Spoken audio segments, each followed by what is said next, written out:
O sangue escorria pelo canto da minha boca quando finalmente me soltaram da cadeira. 3 da manhã na delegacia de Sete Lagoas. E eu ainda sentia o gosto metálico misturado com a vergonha que queimava na garganta. Desculpa aí, motorista. Foi mal entendido, disse o delegado, sem nem levantar os olhos da papelada. Mal entendido. Como se 16 horas de pancadaria, humilhação e terror pudessem ser resumidas assim, numa frase jogada no ar, como quem pede desculpas por esbarrar no supermercado. Meu nome é André Lima, tenho 38 anos e há mais de 15 anos rodo essas estradas do Brasil carregando sonhos e mercadorias de um canto ao outro. Nasci em Vila Velha, no Espírito Santo, numa família simples onde aprendi que trabalho honesto vale mais que dinheiro fácil. Meu pai, que Deus o tenha, sempre dizia que caminhoneiro de verdade carrega mais que carga. Carrega esperança, responsabilidade e o peso de sustentar uma família com dignidade. Era uma quarta-feira qualquer quando minha vida mudou para sempre. Voltava de uma entrega em São Paulo, carregando material de construção para uma obra em Vitória. A BR-101 estava tranquila naquela tarde. O rádio tocava uma moda de viola que me fazia pensar na Marlene, minha esposa, e no Gabriel, meu filho de 12 anos, que sonhava em seguir meus passos na estrada. O Scania estava rodando lisinho, quilômetro após quilômetro, quando vi o pisca-alerta da viatura no retrovisor. Nada demais, pensei. Blitz de rotina, documento em dia, carga regular. Encostei no acostamento com a consciência tranquila de quem nunca deu motivo para dor de cabeça. Desce do caminhão devagar, com as mãos onde eu possa ver, gritou o policial antes mesmo de eu abrir a porta. O tom não era de rotina. Havia algo diferente naquela abordagem, uma tensão no ar que me arrepiou os pelos do braço. Desci confuso, tentando entender o que estava acontecendo. Documento! Ele ordenou, mas quando estendi a carteira, ouvi o clique das algemas.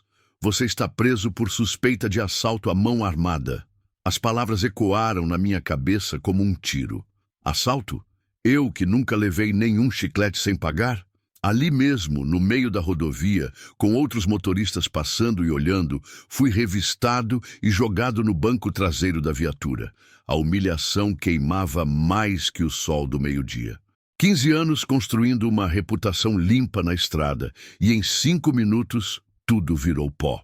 Na delegacia, tentei explicar quem eu era, mostrar meus documentos, contar sobre minha família, mas ninguém queria ouvir.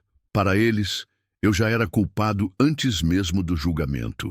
As primeiras horas foram as piores. Interrogatórios intermináveis, acusações sem fundamento e a certeza crescente de que algo muito errado estava acontecendo. A noite caiu como uma lona preta sobre minha esperança. Quando finalmente consegui ligar para Marlene, sua voz tremeu ao ouvir onde eu estava. Calma, meu amor, é só um engano. Tentei consolá-la, mas as palavras saíram fracas, sem convicção. Até eu estava começando a duvidar se sairia dali em pé. Deitado naquela cela fedorenta, olhando para o teto manchado de umidade, me perguntei que pecado eu havia cometido para merecer aquilo. A fé que minha mãe me ensinou desde pequeno parecia distante como as estrelas lá fora. Mas no fundo do peito, uma voz sussurrava que aquela aprovação tinha um propósito maior. Acordei com o barulho das grades se abrindo e a voz áspera de um policial. Levanta aí, caminhoneiro. Chegou sua vez de conversar direito. Ainda estava escuro lá fora. Devia ser umas 5 da manhã. Meu corpo doía inteiro. Dormir no chão gelado da cela havia cobrado seu preço, mas nada comparado ao que estava por vir. Me arrastaram para uma sala sem janelas, apenas uma lâmpada pendurada no teto e 3 cadeiras. O delegado estava lá, fumando um cigarro barato que deixava o ar irrespirável. Senta aí, espertinho. Vamos ter uma conversinha sobre aquele assalto no posto de gasolina semana passada. Delegado, o senhor está enganado. Tentei explicar pela 1000ª vez. Eu estava em São Paulo fazendo entrega, tenho como provar. Posso ligar para minha empresa, eles têm todos os registros. Mas ele nem deixou eu terminar de falar. O primeiro tapa veio sem aviso, estourando meu lábio. Aqui quem faz as perguntas sou eu, entendeu? O gosto de sangue encheu minha boca enquanto eu tentava processar o que estava acontecendo. Nunca na vida havia apanhado de um policial. A injustiça queimava mais que a dor física. Por horas, eles alternaram entre ameaças e pancadas. Queriam que eu confessasse um crime que jamais cometi. Você tem cara de bandido, motorista. Aposto que já fez coisa pior que isso, dizia um deles, enquanto o outro me dava socos no estômago. A cada golpe, eu pensava na minha família, na decepção que seria para eles me ver naquela situação. Durante a tarde, quando finalmente pararam com a sessão de tortura, consegui convencer um policial mais jovem a verificar minha documentação direito. Olha aqui, sargento, ele disse para o superior. As datas não batem. Quando aconteceu o assalto, esse cara estava carregando em São Paulo. Tem o registro da transportadora aqui. Mas o orgulho já havia tomado conta da situação. Não queriam admitir o erro na frente dos outros presos, dos colegas, de toda a delegacia. Pode ser falsificação, resmungou o delegado, mas eu vi no olhar dele que já sabia da verdade. A noite foi ainda pior que a primeira. Jogaram-me numa cela com outros 5 caras, todos olhando para mim como se eu fosse um pedaço de carne fresca. E aí, caminhoneiro, que você fez para estar aqui?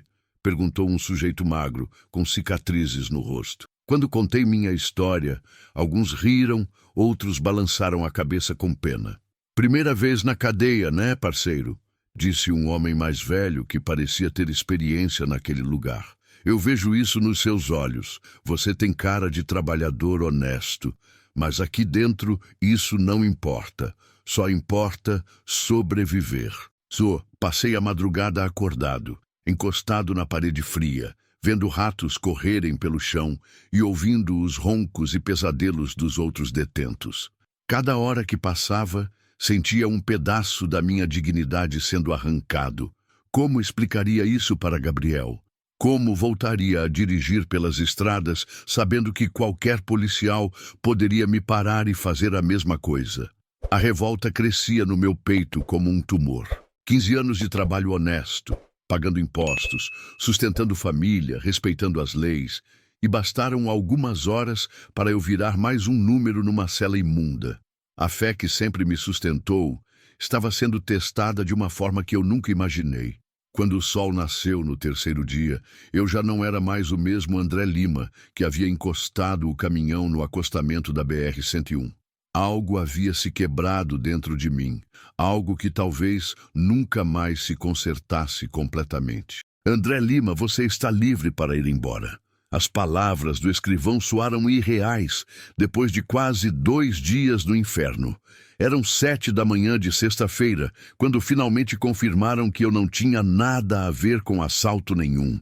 As digitais de quem realmente cometeu o crime tinham aparecido no sistema durante a madrugada.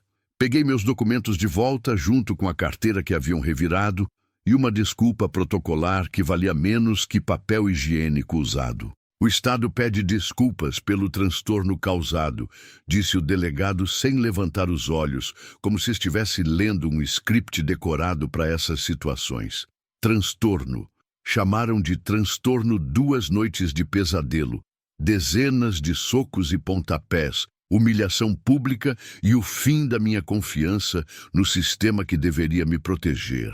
Saí dali cambaleando, não pela dor física, mas pelo peso emocional de tudo que havia vivido. Meu Scania estava no pátio da delegacia, coberto de poeira e com uma multa por estacionamento irregular grudada no para-brisa. Ironia pura. Multaram meu caminhão enquanto eu apanhava por um crime que não cometi. Liguei o motor com mãos trêmulas e comecei a viagem de volta para casa. Durante o trajeto, cada vez que via uma viatura no retrovisor, meu coração disparava. O que antes era rotina, agora virava pânico. Parei num posto para abastecer e fazer um lanche, mas quando o frentista perguntou se estava tudo bem, não consegui responder. As marcas roxas no rosto denunciavam que algo havia acontecido. Liguei para Marlene do orelhão do posto. Sua voz estava carregada de preocupação e alívio ao mesmo tempo.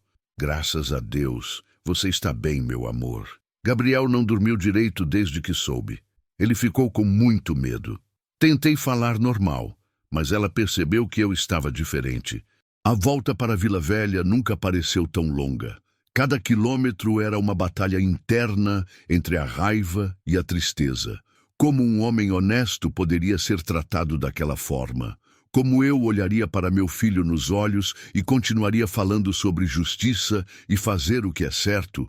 Cheguei em casa no final da tarde e Gabriel correu para me abraçar antes mesmo de eu descer do caminhão. Pai, o que aconteceu com seu rosto? Perguntou com os olhos cheios de lágrimas. Como explicar para uma criança que às vezes o mundo é injusto com pessoas boas? Marlene me abraçou em silêncio, sentindo as feridas que não apareciam na pele. Ela sabia que eu precisava de tempo para processar tudo. Durante o jantar, tentamos manter a normalidade, mas o clima estava pesado. Gabriel fazia perguntas que eu não sabia responder, e Marlene me olhava com uma preocupação que ia além das marcas físicas. Naquela noite, deitado na minha própria cama pela primeira vez em 3 dias, senti um alívio amargo. Estava em casa, estava vivo, estava livre, mas algo essencial havia morrido dentro de mim naquela delegacia de 7 Lagoas. A confiança nas instituições, a fé na justiça, a segurança de que ser honesto era suficiente, tudo isso havia se despedaçado como vidro no asfalto. Olhei para o teto do quarto. O mesmo teto que via há anos, mas agora tudo parecia diferente. O André Lima, que havia saído de casa 3 dias antes para fazer uma entrega simples, não voltou. No lugar dele estava um homem marcado, um homem que aprendeu da pior forma que a vida pode mudar de uma hora para outra, mesmo quando você não fez nada de errado. Uma semana havia se passado desde o pesadelo na delegacia, mas meu sono continuava fragmentado. Acordava no meio da madrugada com suores frios, sonhando com aquela sala sem janelas e o gosto de sangue na boca. Marlene ficava preocupada, vendo-me levantar várias vezes durante a noite para beber água ou simplesmente ficar olhando pela janela. André, você precisa procurar ajuda, ela disse numa manhã enquanto preparava o café. As olheiras embaixo dos seus olhos mostravam que ela também não estava dormindo direito. Não é normal ficar assim. Você não está sendo o mesmo desde que voltou.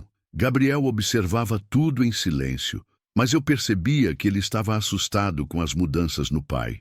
Antes, eu sempre contava histórias da estrada durante o café da manhã, falava dos lugares que conhecia, das pessoas interessantes que encontrava. Agora, mal conseguia engolir o pão com manteiga. Voltei a trabalhar na segunda-feira seguinte, mas dirigir não era mais a mesma coisa.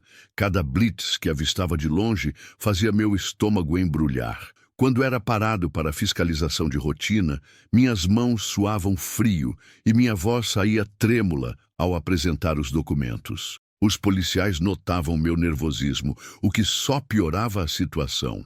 Relaxa aí, motorista. É só uma blitz normal, disse um soldado numa abordagem na BR-262. Mas como explicar que normal para mim havia se tornado sinônimo de pesadelo? Como contar que cada uniforme me lembrava dos socos e pontapés daquela delegacia maldita? Na transportadora onde trabalhava há 5 anos, os colegas começaram a notar que eu estava diferente. Zé Carlos, um caminhoneiro veterano que me ensinou vários macetes da profissão, puxou conversa comigo durante uma parada no pátio da empresa. E aí, André, que houve contigo? Você tá com cara de quem viu assombração. Contei para ele, em poucas palavras, o que havia acontecido em 7 Lagoas. Zé Carlos balançou a cabeça com indignação. Rapaz, isso que aconteceu contigo é covardia. Polícia que bate em trabalhador honesto não merece o fardamento que veste. A solidariedade dos companheiros de estrada era reconfortante, mas não curava a ferida que havia se aberto na minha alma. Cada dia que passava, sentia-me mais isolado, mais desconfiado. Até mesmo com pessoas conhecidas, eu ficava na defensiva, como se esperasse que a qualquer momento alguém pudesse me acusar de algo que não fiz. Marlene tentava de todas as formas me ajudar. Marcou uma consulta com um psicólogo, insistiu para eu conversar com o pastor da nossa igreja, até sugeriu que tirássemos umas férias para eu esquecer o trauma. Mas como esquecer algo que mudou completamente minha forma de ver o mundo? Meu amor, você não pode deixar que uns policiais maldosos destruam sua vida, ela disse numa noite, segurando minha mão enquanto assistíamos televisão. Você é um homem bom, trabalhador, pai de família. Não pode deixar essa experiência ruim definir quem você é. Ela estava certa, eu sabia, mas saber não tornava as coisas mais fáceis.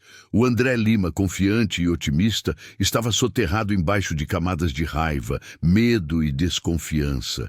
E eu não sabia como tirá-lo de lá. A estrada, que sempre foi meu refúgio e minha paixão, agora parecia um campo minado, onde a qualquer momento eu poderia pisar numa explosão que destruiria tudo de novo. Naquele momento, olhando para minha família e sentindo o peso da responsabilidade que carregava, tomei uma decisão. Não deixaria que aqueles dias de pesadelo definissem o resto da minha vida. Mas ainda não sabia como fazer isso acontecer. 2 semanas depois do episódio em 7 Lagoas, estava carregando fertilizantes para levar até Linhares quando conheci alguém que mudaria minha perspectiva sobre tudo o que havia acontecido. Era numa parada de caminhoneiros na BR-101, próximo a Colatina, onde costumava fazer minha pausa para o almoço. Enquanto comia um prato feito no restaurante da parada, notei um homem negro de uns 50 anos sentado sozinho numa mesa do canto. Ele tinha cicatrizes visíveis no rosto e nas mãos, e algo no seu olhar me chamou a atenção. Era um olhar de quem havia passado por muita coisa na vida, mas que ainda mantinha uma dignidade inabalável. "Posso sentar aqui?" perguntei quando terminei de comer. Ele acenou que sim com a cabeça e se apresentou como Benedito Santos, caminhoneiro há mais de 20 anos. "Você tá com cara de quem precisa conversar", ele disse com um sorriso que iluminava o rosto marcado pelo tempo e pela vida dura. Não sei porquê, mas algo em Benedito me inspirou confiança.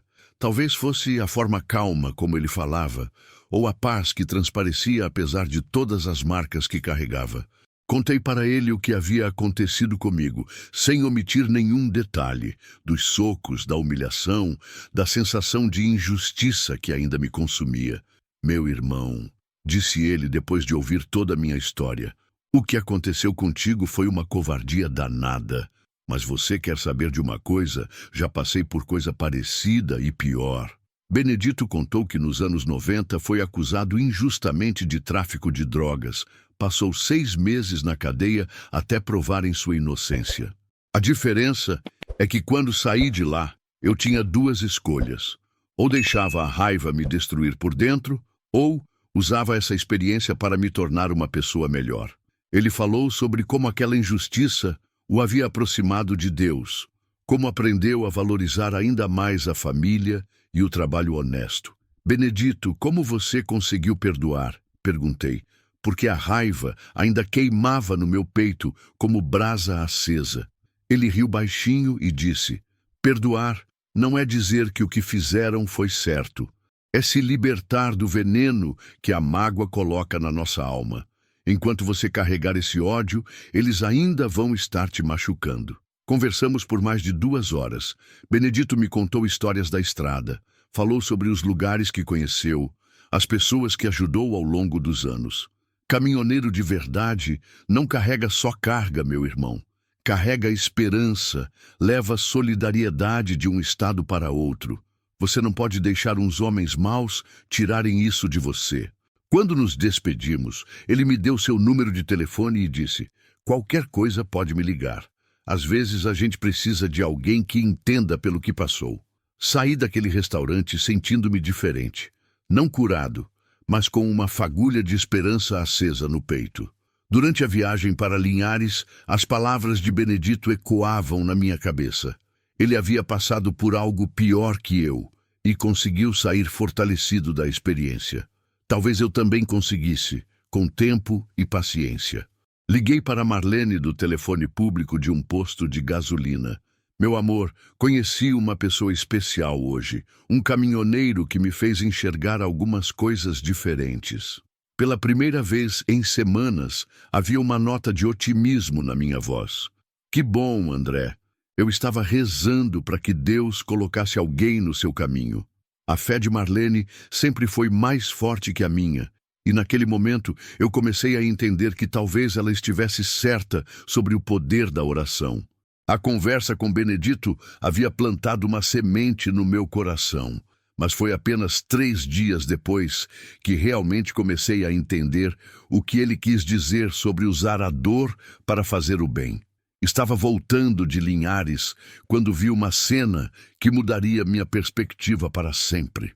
Na entrada de Vila Velha, próximo ao trevo da BR-101, avistei uma viatura da Polícia Militar parada no acostamento. Um caminhoneiro estava sendo revistado de forma agressiva pelos policiais e, mesmo de longe, dava para ver que algo não estava certo.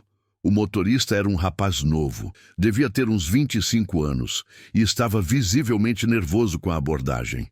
Estacionei meu Scania a uns 50 metros de distância e desci para observar melhor. O jovem caminhoneiro tentava explicar algo para os policiais, mas eles não pareciam interessados em ouvir. Um deles começou a empurrá-lo contra o caminhão, e foi aí que meu sangue ferveu. Com licença, sargento, disse me aproximando com calma, mas com firmeza na voz. Esse rapaz fez alguma coisa errada? O policial me olhou com desconfiança e perguntou o que eu tinha a ver com aquilo. Sou caminhoneiro também, colega de profissão, só quero entender o que está acontecendo. O jovem motorista, que se chamava Roberto, estava sendo acusado de carregar mercadoria sem nota fiscal. Mas quando examinou os documentos direito, eu vi que estava tudo em ordem. A nota estava no compartimento certo, apenas numa pasta diferente da que eles esperavam encontrar. Olha aqui, sargento. Mostrei os papéis organizados. Tá tudo certinho. O rapaz é trabalhador honesto, igual eu e você. Minha presença ali mudou completamente a dinâmica da abordagem. Os policiais, vendo que havia uma testemunha, ficaram mais cautelosos e educados. Roberto me agradeceu várias vezes depois que os policiais liberaram ele para seguir viagem. Cara, muito obrigado. Esses caras estavam querendo me ferrar de qualquer jeito. Se você não aparecesse, ia dar ruim. Ele estava tremendo, claramente em choque com a situação. Tranquilo, irmão. Caminhoneiro ajuda caminhoneiro, respondi, mas por dentro estava revoltado. Ver aquele rapaz passando pelo mesmo tipo de intimidação que eu havia sofrido trouxe de volta todas as lembranças ruins de 7 Lagoas. Naquela noite, contei o episódio para Marlene durante o jantar. Gabriel prestava atenção em cada palavra, com os olhos arregalados. Pai, você foi muito corajoso, disse meu filho com admiração. Mas não teve medo de que os policiais fizessem alguma coisa contigo também? A pergunta do Gabriel me fez refletir profundamente. Sim, eu tinha ficado com medo. Meu coração havia disparado quando me aproximei da viatura. Mas ver outro caminhoneiro sendo humilhado havia despertado algo em mim que era mais forte que o medo. A necessidade de fazer o que era certo. Filho, às vezes a gente precisa fazer o que é certo, mesmo quando dá medo. Expliquei. Seu pai apanhou sem ter feito nada errado. Mas se eu usar essa experiência para ajudar outros trabalhadores honestos, então essa dor não foi em vão. Marlene me olhou com orgulho e disse: agora sim eu reconheço meu marido. O André que eu me casei sempre foi assim. Uma pessoa que não consegue ver injustiça e ficar de braços cruzados. Naquela noite, pela primeira vez, desde o episódio da delegacia, consegui dormir a noite inteira sem pesadelos. Havia encontrado um propósito para minha dor, transformá-la em proteção para outros que pudessem passar pela mesma situação. Liguei para Benedito no dia seguinte e contei o que havia acontecido. Agora você está entendendo, meu irmão, ele disse com satisfação na voz. Deus permite que passemos por certas provações para que possamos ajudar quem vem depois. Sua experiência ruim pode ser a salvação de outros. A partir daquela experiência ajudando Roberto, algo mudou definitivamente dentro de mim. Comecei a prestar mais atenção nas abordagens policiais que presenciava nas estradas. E infelizmente descobri que casos de abuso contra caminhoneiros eram mais comuns do que eu imaginava. 2 semanas depois, durante uma parada no posto Grau, em Guarapari, conheci mais 3 motoristas que haviam passado por situações similares à minha. Estava tomando um café quando ouvi seu Manuel, um caminhoneiro cearense de quase 60 anos, contando para outros colegas como foi espancado numa delegacia do interior de Minas. "Rapaz, me confundiram com um traficante só porque tenho tatuagem no braço", dizia ele, mostrando uma cicatriz na testa. "Passei 3 dias na cadeia até descobrirem que pegaram o cara errado. Mas já era tarde, né? A pancadaria já tinha rolado." Me aproximei do grupo e contei minha própria experiência em 7 Lagoas. A reação foi imediata. Todos tinham histórias parecidas ou conheciam alguém que havia passado por algo similar. José Antônio, um motorista mineiro, disse que havia sido extorquido por policiais corruptos na divisa entre Bahia e Minas. "A situação tá feia para o caminhoneiro honesto", desabafou Cláudio, um paulista que transportava produtos perigosos. "A gente trabalha dia e noite, sustenta a família, move a economia do país e ainda apanha de quem deveria nos proteger." Foi naquele momento que tive uma ideia. "Pessoal, e se a gente criasse um grupo para se ajudar mutuamente? Tipo uma rede de proteção entre caminhoneiros?" A proposta despertou o interesse imediato de todos. Decidimos trocar números de telefone e criar um sistema de comunicação. A ideia era simples. Sempre que um caminhoneiro estivesse numa situação suspeita durante uma abordagem policial, ele ligaria para outros colegas que estivessem na região. A presença de testemunhas, como havia acontecido com Roberto, poderia inibir abusos e garantir que tudo fosse feito dentro da legalidade. Voltei para casa animado com o projeto. Marlene ficou empolgada quando contei sobre a ideia da rede de proteção. "Meu amor, isso pode ajudar muita gente e vai dar um sentido novo para tudo que você passou."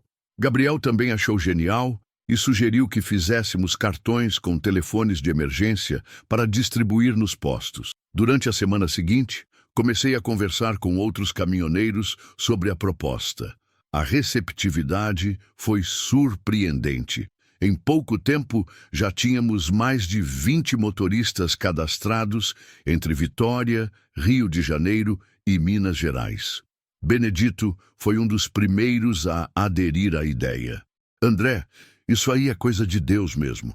Você pegou sua dor e transformou em proteção para os irmãos."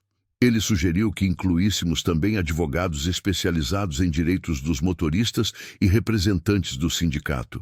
A primeira operação da nossa rede aconteceu numa quinta-feira, próximo a Cachoeiro de Itapemirim. Luciano, um caminhoneiro que transportava material hospitalar, ligou dizendo que estava sendo coagido a pagar propina numa blitz irregular. Em 15 minutos, 3 caminhoneiros chegaram ao local como testemunhas. A presença dos colegas mudou completamente o comportamento dos policiais envolvidos. O que começou como extorsão terminou como uma fiscalização normal, com todos os documentos conferidos e liberação imediata. Luciano ficou emocionado. "Cara, vocês me salvaram. Esses caras queriam me ferrar bonito." Naquela noite, deitado na cama, senti uma paz que não experimentava há meses. A experiência traumática de 7 Lagoas ainda doía, mas agora tinha um significado diferente. Havia se transformado em combustível para ajudar outros trabalhadores honestos. "Marlene", sussurrei no escuro, "acho que finalmente entendi por que tudo aquilo aconteceu comigo." Ela se virou e segurou minha mão. "Por quê, meu amor?" "Para que eu pudesse proteger outros pais de família de passarem pela mesma coisa."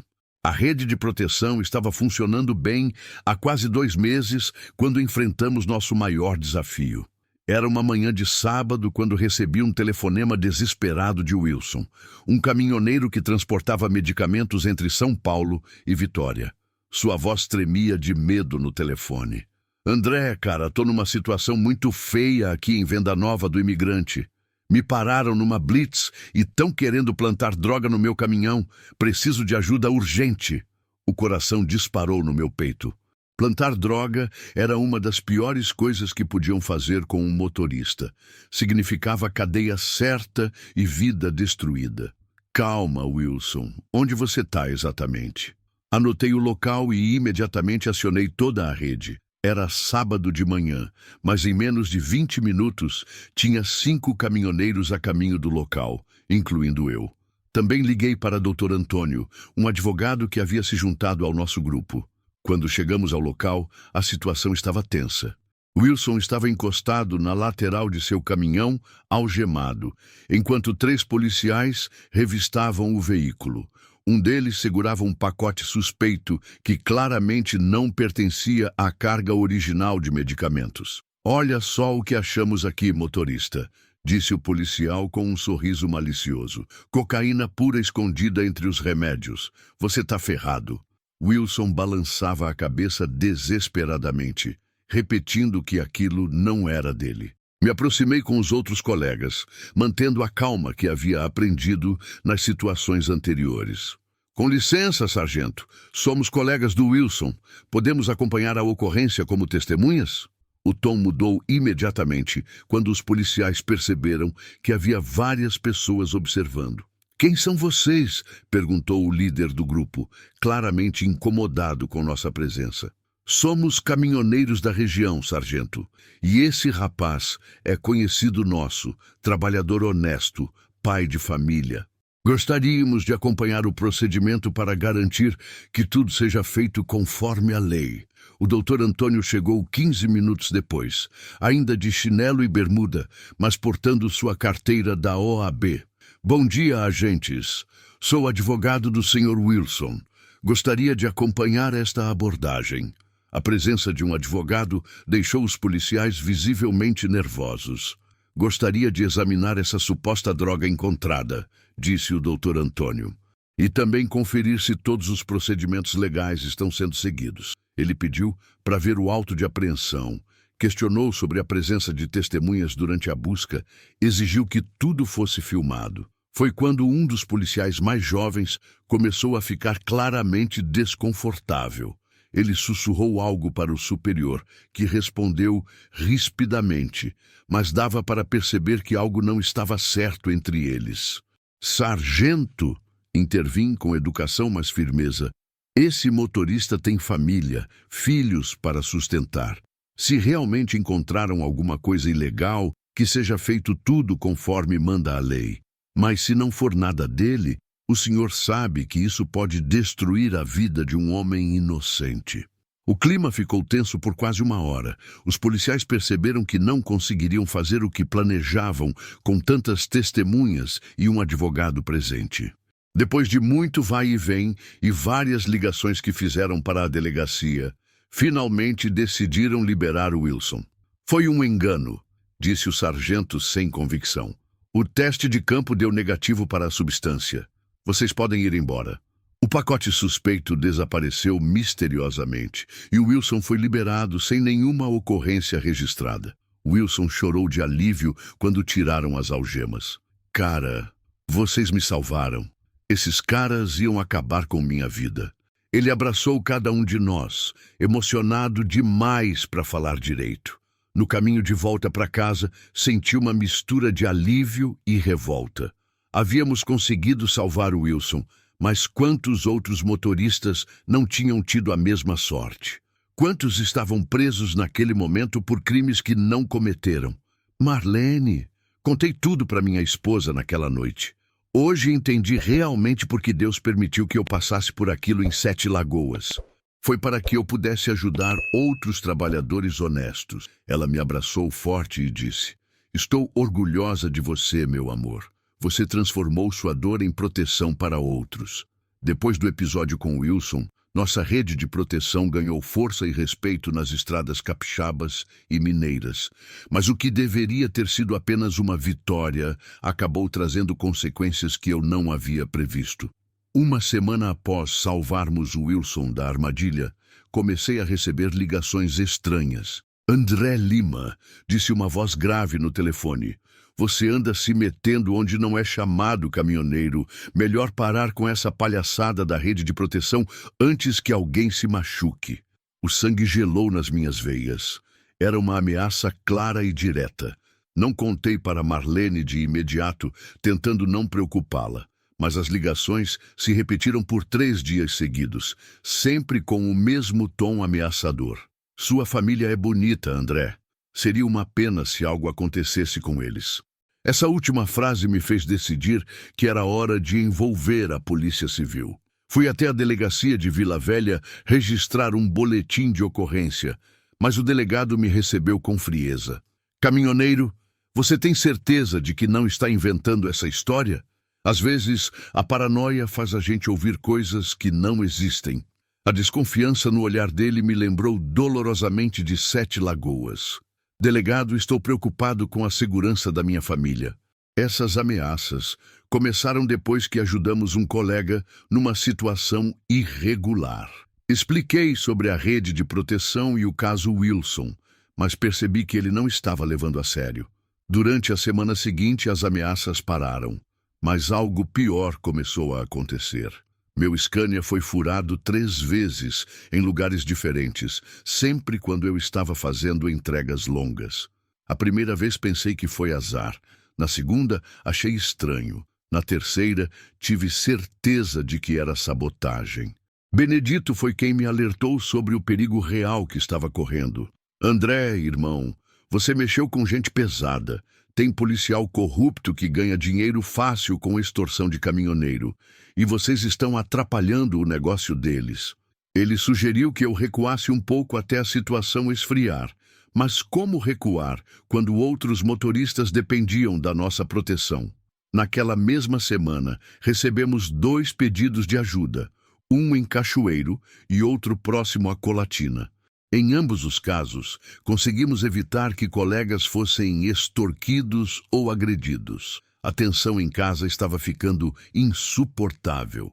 Gabriel percebeu que algo estava errado quando comecei a verificar várias vezes se as portas estavam trancadas antes de dormir.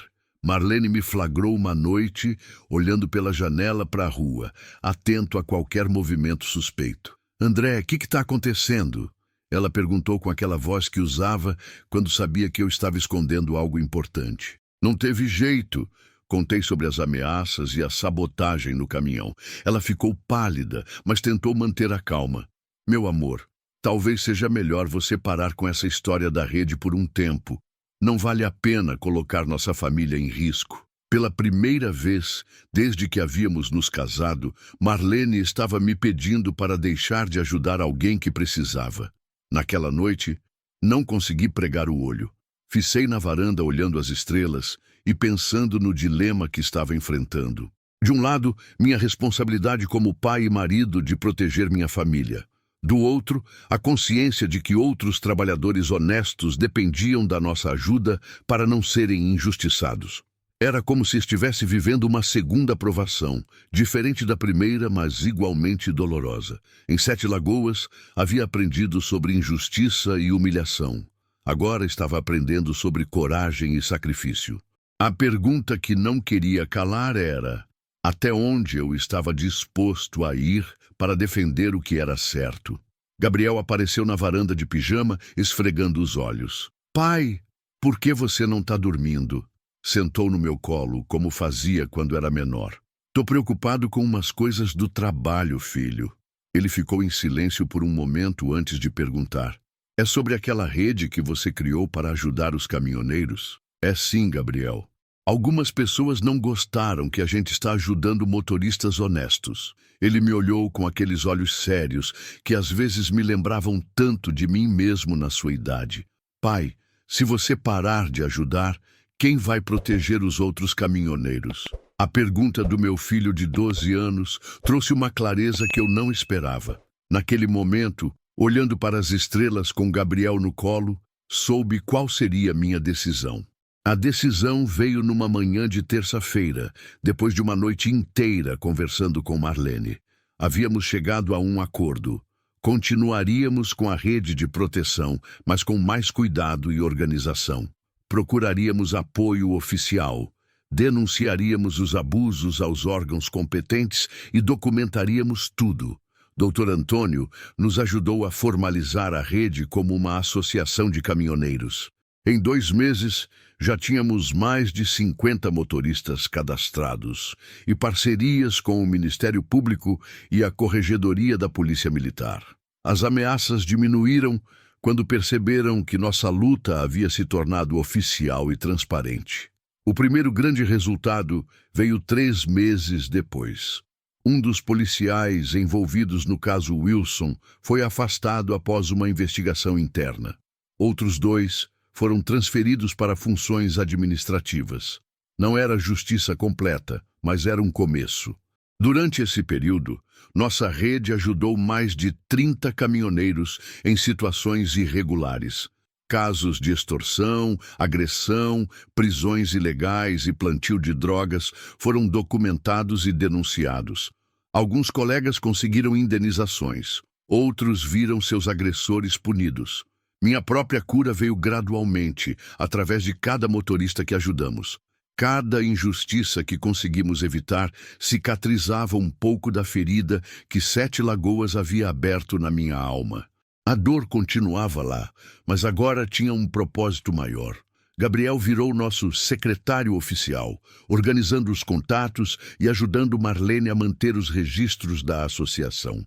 Pai, quando eu crescer, quero ser caminhoneiro e ajudar outros motoristas também, disse ele num domingo, enquanto organizávamos os arquivos na mesa da sala.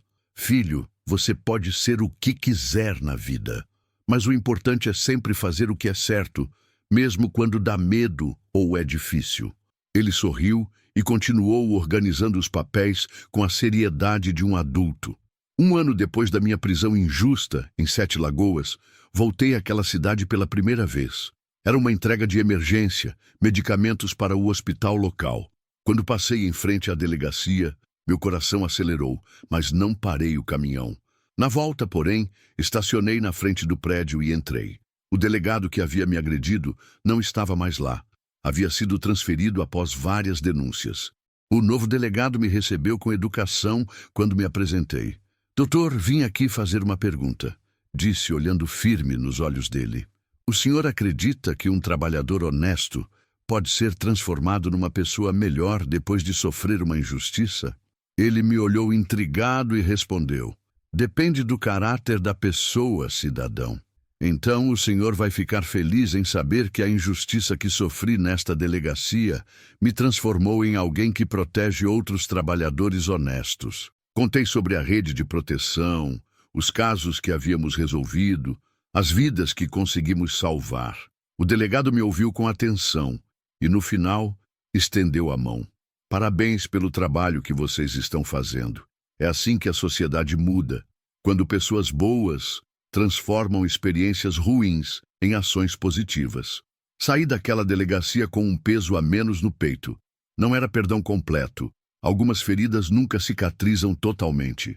Mas era a certeza de que minha dor havia se transformado em proteção para outros, de que meu sofrimento havia gerado frutos bons. Hoje, 5 anos depois, nossa Associação de Proteção aos Caminhoneiros do Espírito Santo tem mais de 200 membros. Já evitamos centenas de injustiças e ajudamos dezenas de famílias a manterem sua dignidade. Meu nome é André Lima, tenho 43 anos e posso dizer com orgulho que sou um caminhoneiro que transformou sua dor em esperança. A estrada continua longa, mas agora sei que cada quilômetro percorrido pode fazer a diferença na vida de alguém. E isso, meus amigos, vale todos os sofrimentos que já passei. Porque no fim das contas, a verdadeira redenção não vem do esquecimento da dor, mas da transformação dela em algo maior que nós mesmos. E toda vez que vejo um colega sendo tratado com dignidade numa fiscalização, sei que aquela noite de pesadelo em 7 Lagoas valeu a pena. A estrada da redenção é longa, mas o destino compensa cada quilômetro percorrido. Se você chegou até aqui e quer ver mais histórias como esta, convido você a se inscrever no canal e ativar o sininho para não perder nenhuma história. Deixe um like para que possamos continuar compartilhando mais histórias como esta.